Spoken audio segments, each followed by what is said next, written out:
आज हम लोग क्लास 10 की जो पहली केमिस्ट्री की चैप्टर है जिसका नाम है केमिकल रिएक्शन एंड इक्वेशन उसको शुरू कर रहे हैं। तो केमिकल रिएक्शन इक्वेशन को शुरू करते समय पहले हम इस वर्ड्स को देख ले कि क्या मतलब है ये वर्ड जो केमिकल रिएक्शन के नाम से हम लोग जान रहे हैं। तो केमिकल रिएक्शंस में ये समझा जाए कि केमिकल रिएक्शन केमिस्ट्री या साइंस की वैसी एक्टिविटी है जिसमें एक से अधिक रिएक्टेंट किसी प्रोसेस में अपने आप को डालते हैं या कंडीशन से किसी तरह से इफेक्टेड होते हैं और एक नए सब्सटेंस को बनाते हैं। नया सब्सटेंस क्या है? तो नए सब्सटेंस का मतलब ही हुआ कि उसकी कैरेक्टरिस्टिक्स, उसका प्रॉपर्टी पहले वाले सब्सटेंस से डिफरेंट होगा। मतलब केमिकल रिएक्शन एक ऐसा प्रोसेस है, a process in which new substance is form. New substance मतलब उसकी कैरेक्टर पहले से बनने वाले सब्सटेंस से डिफरेंट। तो केमिकल रिएक्शन में हमारे पास जो समझने वाले टेक्निकल टर्म्स है वो है रिएक्टेंट और दूसरा है प्रोडक्ट। तो रिएक्टेंट और प्रोडक्ट क्या है तो इसे समझा जाए। किसी भी केमिकल रिएक्शन में पार्टिसिपेट करने वाले सब्सटेंस को कहा जाता है रिएक्टेंट। मतलब कि किसी केमिकल रिएक्शन को शुरू करने के लिए आपने जो दो सब्सटेंस, तीन सब्सटेंस या एक सब्सटेंस को लिया है वही है रिएक्टेंट। मतलब अगर आपको वाटर बनाना है तो वाटर को बनाने के लिए आपको जो चाहिए वो चाहिए हाइड्रोजन और ऑक्सीजन। तो यही दो सब्सटेंस कहलाएंगे रिएक्टेंट। प्रोडक्ट का मतलब है कि जो केमिकल रिएक्शन के एक्टिविटी के एज ए फाइनल रिजल्ट आपको मिलता है। मतलब केमिकल रिएक्शन के होने के बाद इन केस आप जो भी प्रोसेस कर रहे हो उसके रिजल्ट के रूप में आपको जो सब्सटेंस मिल रहा है उस रिजल्ट को ही बोला जाता है प्रोडक्ट। मतलब हमने हाइड्रोजन और ऑक्सीजन को कंबाइन किया और एज ए रिजल्ट हम लोग वाटर को फॉर्म किए। तो ये वाटर जो हमारा हुआ वो हुआ प्रोडक्ट। ठीक है, तो हम लोग रिएक्टेंट को समझ गए, हम लोग प्रोडक्ट को समझ गए कि प्रोडक्ट क्या है। तो जो भी केमिकल रिएक्शन के फाइनल रिजल्ट मिल रहा है उससे हम लोग प्रोडक्ट कर रहे हैं। और केमिकल रिएक्शन को शुरू करने के लिए या कंटिन्यू करने के लिए जिन जिन सब्सटेंस को हमने लिया वो हुआ रिएक्टेंट। तो अगर एक केमिकल रिएक्शन को समझा जाए तो केमिकल रिएक्शन एक प्रोसेस है जिसमें रिएक्टेंट अपने आप को प्रोडक्ट में कन्वर्ट करता है और वहां पर कोई भी प्रोसेस को फॉलो कर सकता है या फिर कोई भी एक्सटर्नल कंडीशन जो उसको प्रभावित कर सकता है जिससे कि प्रोडक्ट का फॉर्मेशन हो। तो ये हमारी रिएक्शन लाइन है जिससे हम लोग समझे कि किसी केमिकल रिएक्शन को किस टर्म्स में समझ सकते हैं। रिएक्टेंट जो प्रोडक्ट को दे रहा है, जो किसी प्रोसेस को फॉलो कर सकता है। प्रोसेसेस क्या होंगे इस चैप्टर के फर्दर हम लोग डिस्कस करेंगे। और कंडीशंस, कुछ एक्सटर्नल कंडीशन या फिर प्रेशर ज्यादा हो, टेम्परेचर ज्यादा हो या किसी कैटलिस्ट का उपयोग किया गया, इस कंडीशन को फॉलो करके एक प्रोडक्ट। अब है कि इक्वेशन क्या है। तो इक्वेशन क्या होता है कि अगर हम लोग को वाटर बनाना हो तो वाटर को बनाने के लिए हमारे पास जो रिएक्टेंट होंगे वो है हाइड्रोजन प्लस ऑक्सीजन। तो हाइड्रोजन प्लस ऑक्सीजन, तो इसका मतलब कि वाटर की फॉर्मेशन लाइन को हम ऐसे लिख सकते हैं कि हाइड्रोजन प्लस ऑक्सीजन और वो हमें दे रहा है वाटर। अगर हम कार्बन डाइऑक्साइड बनाना हो तो सिमिलरली हम लोग लिख सकते हैं कि कार्बन प्लस ऑक्सीजन और as a product carbon dioxide. लेकिन समस्या ये है कि हर बार अगर हर सब्सटेंस के नेम के साथ हम यूज करें और नेम्स के साथ यूज करके उसको एक्सप्रेस करने की कोशिश करें तो कभी कभी ये लेंदी हो सकता है, बहुत बड़ा हो सकता है। और जैसा है कि हर लैंग्वेज में इनके नाम थोड़े बहुत डिफरेंट हो सकते हैं। ठीक है, जैसे कि ये कार्बन डाइऑक्साइड है, इसे हिंदी में हम लोग बोलते हैं कार्बन डाइऑक्साइड को कार्बन डाइऑक्साइड बोल रहे हैं। वाटर है उसको हम लोग जल बोल रहे हैं, किसी और नाम से जान सकते हैं, इससे हो सकता है कि इसका कॉमन नेम डिफरेंट हो। तो क्या किया गया कि साइंटिस्ट ने इस कंफ्यूजन को या इस बड़े स्टेटमेंट को शॉर्ट में लिखने का तरीका बताया जिसे बोला गया केमिकल इक्वेशन। क्या है केमिकल इक्वेशन तो समझा।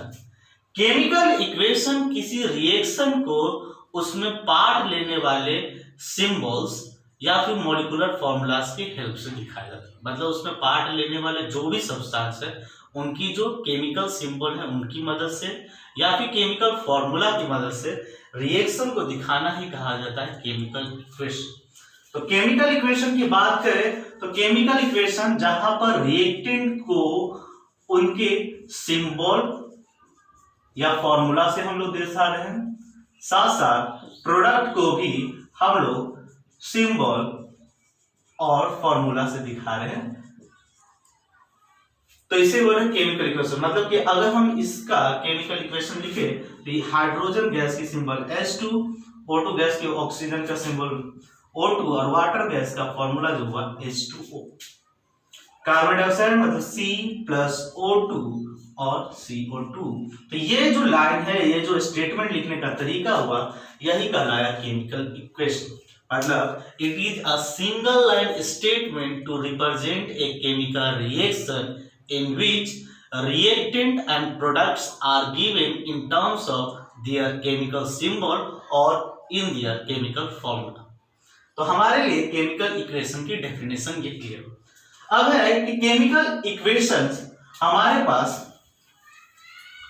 किस किस तरह से लिख सकते हैं, उनके मेथड्स क्या होंगे, तो समझा जाए केमिकल इक्वेशन लिखने के मेथड्स।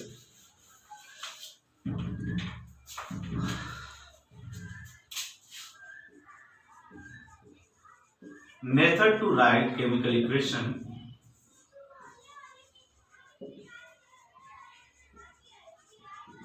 तो समझा गया। हम लोग कभी भी केमिकल इक्वेशन के लेफ्ट हैंड साइड हम लोग रिएक्टेंट को दिखाएंगे और राइट हैंड साइड हमारा प्रोडक्ट दिखाया जाएगा। तो समझ ले, हम लोग अभी केमिकल इक्वेशन को लिखने के तरीके को देख रहे हैं, जिसमें लेफ्ट हैंड साइड रिएक्टेंट को रखा जाएगा, राइट हैंड साइड प्रोडक्ट को रखा जाएगा और इनके बीच एरो। ठीक है। दूसरा, रिएक्टेंट को उनके सिंबल और फॉर्मूले के साथ लिखा जाएगा और सेम प्रोडक्ट को भी उनके सिंबल और फॉर्मूले के साथ लिखा है। थर्ड, अगर हमारे पास एक से ज्यादा सेम टाइप के रिएक्टेंट आ गए, या सॉरी पहले तो ये इसको डिस्कस कर ले कि यदि हमारे पास एक से ज्यादा रिएक्टेंट है तो उनके डिफरेंट सिंबल्स या फॉर्मूलास के बीच में प्लस के साइन का यूज करते। मतलब if more than one reactant, तो plus will be used in between them। ठीक है।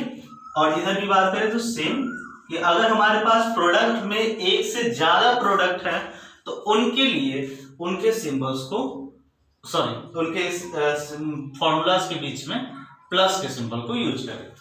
अगला है कि अगर सेम टाइप के रिएक्टेंट एक से ज्यादा टाइम्स आपके पास सेम टाइप के रिएक्टेंट हो तो उनको बार बार न लिख करके उनकी न्यूमेरिक वैल्यूज को उनके फॉर्मूला के आगे लिखते हैं। क्या कहना है तो समझाए।